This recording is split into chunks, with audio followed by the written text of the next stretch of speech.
Hi guys! Welcome! Welcome dito sa channel ko again.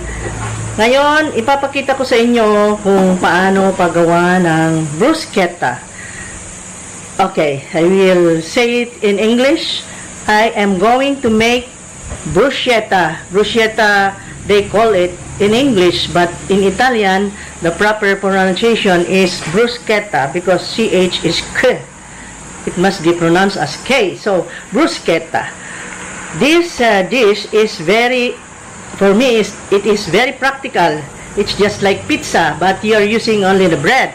So, this is much easier because you don't need anymore to make the crust. So, here are the ingredients. You need to have, of course, I have here the griller. Here, I will grill the bread here. And then, so I have here also my bread, the Euros Vita Bakery whole wheat bread Vollkorn broth. Oh my God, I think this is a German bread for a healthy lifestyle, vitamins and minerals. Yan, may number pa. See? At ito ay nabibili sa Island City Mall.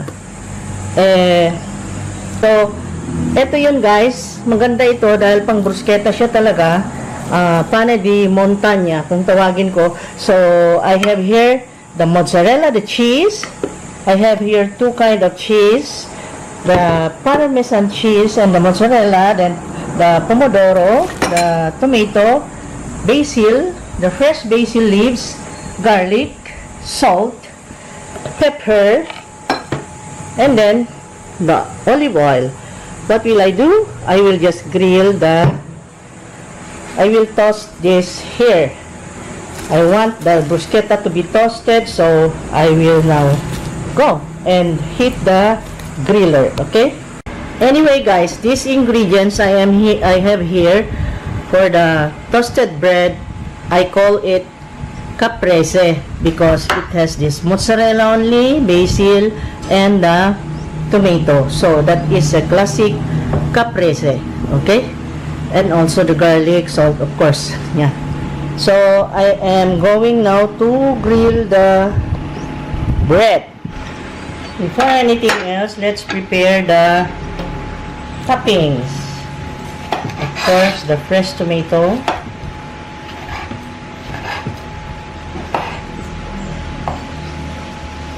For a bite-sized slices like this.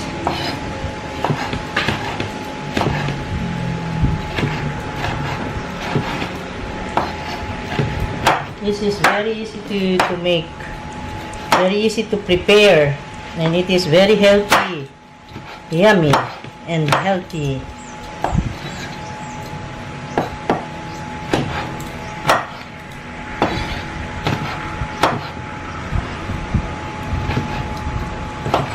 Okay.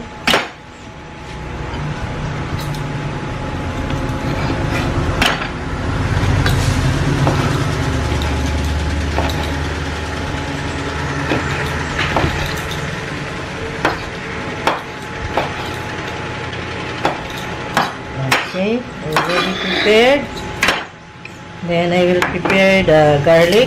I will just peel off the skin.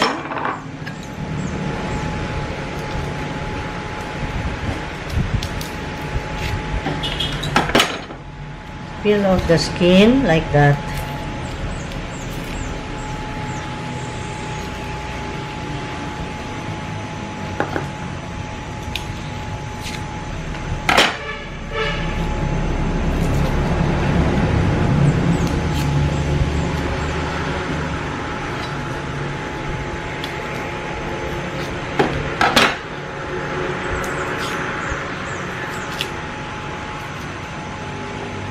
And then, no need for this to slice. I will just slice it with my hand. Later, I will just stir it with my fingers. And then, this one, I will be using the grater.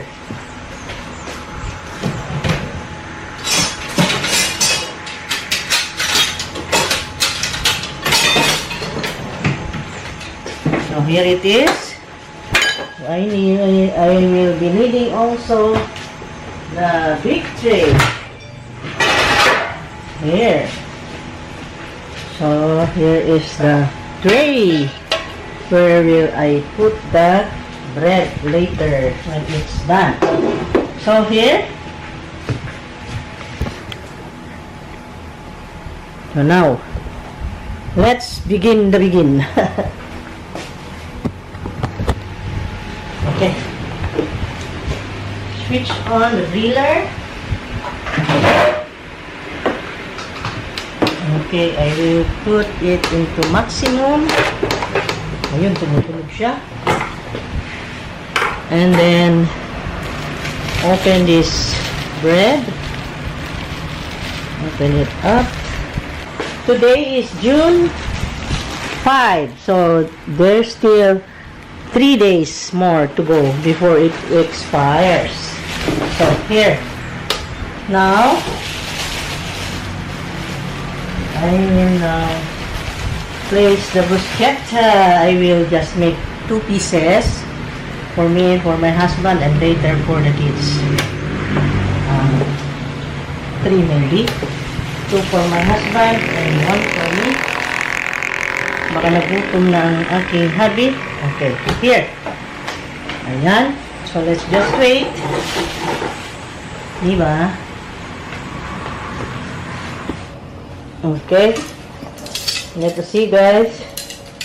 I will open. Wow. So, it's crunchy.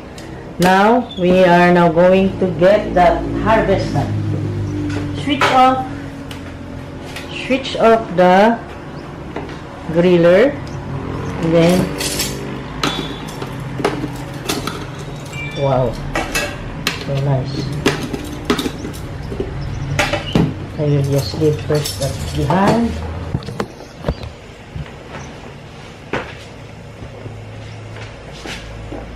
The garlic. I will just rub the garlic like that. Rub the garlic. Wow. Smells garlicky. Wow. See? And then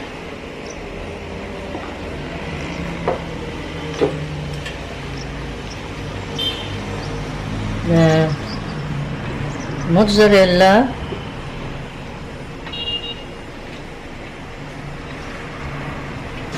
Mozzarella first because we are going to utilize the heat of that bread. Ayan. So that it will melt later. Okay. And then we will just place the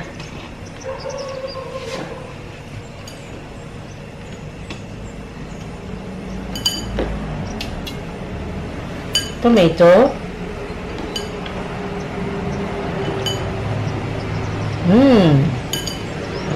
And then the fresh basil, like that.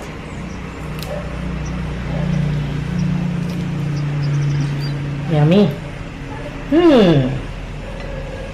So yummy. The aroma is very buono, buonissima. Buonissima bruschetta equa. Okay, and then the olive oil.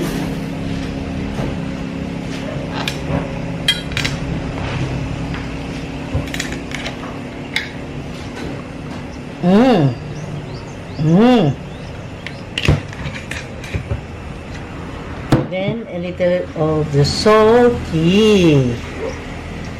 Spread the salt. Wow. Nice. Nice bruschetta. And the pepper. See that? Very buono. And then parmesan. Okay. So I will just transfer in a plate. and then serve my husband. Okay. Here. Wow. Here it is. Wow. So bono guys. This is my bruschetta. Very simple and yummy. So bono. Buonissima bruschetta I have here. I have still one here. Ito ay para sa akin.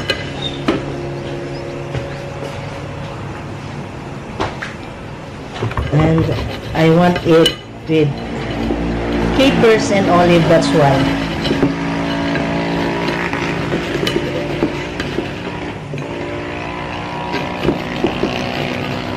Anything you can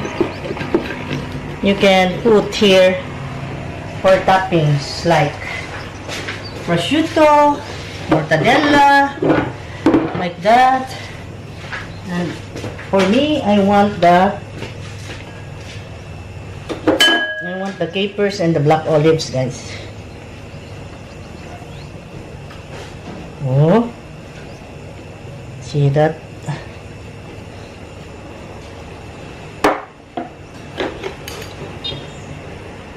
This is for me.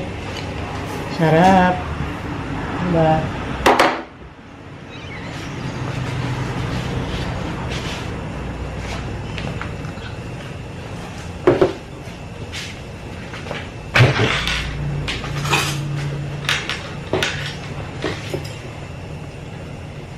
A little of capers.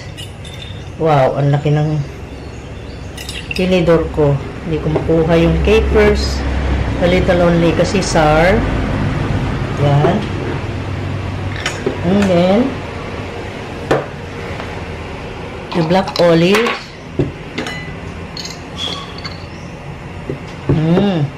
A little only. I love this. I love black olives. I love green on also. I love olives, that's why. And then na basil.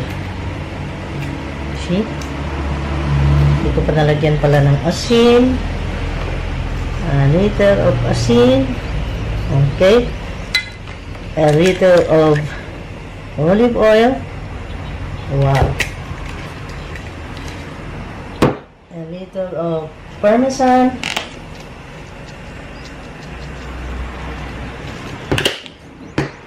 Pepper. Wow. Already done. So 3. This is for me. This is for my husband. Yan. Wow. Ayan na, guys. So, gayahin nyo lang, guys. Very simple. Very simple, but this is a very practical food for you if you are on a, what do you call it? You have a limited time to eat your lunch or your dinner, like that. This is very practical. It is very easy to prepare, and it is good with the bread and veggies, cheese, and everything. So, yun lang, guys, and then I will say bye-bye again. And see you again next time. Please like, comment, share, and subscribe if you did like this bruschetta of mine. Okay, bye-bye. Thank you so much. God bless. Love you guys.